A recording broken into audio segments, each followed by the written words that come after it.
So when your loved ones is suffering with depression, darkness, and challenges, and by the way, I haven't just experienced it once. I've experienced it many times. I think that was the biggest thing I had initially, was that I thought, oh, I've healed myself now. This is great. I was then 24. We go through phases because we go deeper and deeper and deeper on our journey.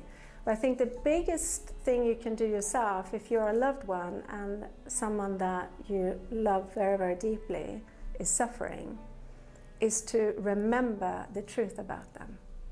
To remember that this is a beautiful soul on their journey through life, and they have the resources within them to heal and change this. And they are on a path that they are meant to go through for whatever reason, and they need to find their tools themselves. If we go in and do it too much for them, we're telling them, by the way, I don't trust that you have the strength enough to cope with this. I've got teenage daughters, and they will go through stuff, and I know that if I go in too much as a mom and I go in and put on my coach hat, they hate it. They don't want me to do that. They want me to trust that they can sort themselves out, and they also want me to trust that if they are in too much pain, they will share that with me.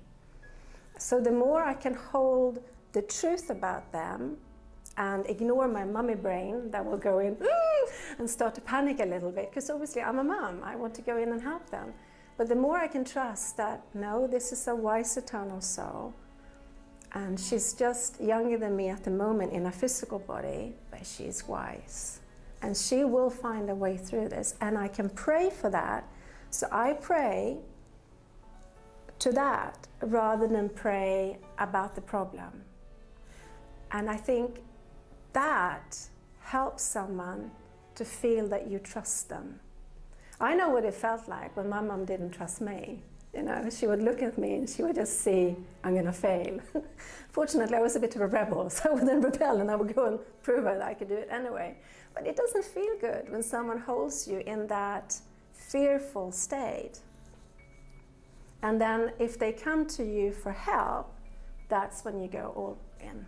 That's when you're there fully, you support them. But you ask them, what do you need? What do you need from me? Do you want me to just be here with you? Do you want me to do some research for you? What do you need? Instead of us going and thinking we know best, because we don't. Everyone is on their unique path. I didn't tell anyone about my suffering. No one knew that I had depression. I was happy on the outside. No one knew I had bulimia. No one had a clue. But my best friend, she must have sensed it psychically, and she's not into this sort of stuff at all. She's a scientist. She's got a PhD. She works with her mind in that way.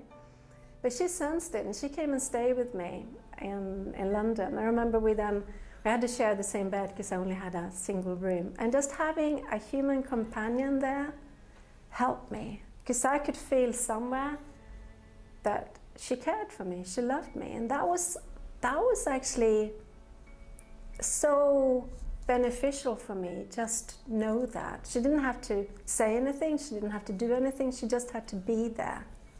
And I'm always grateful for that.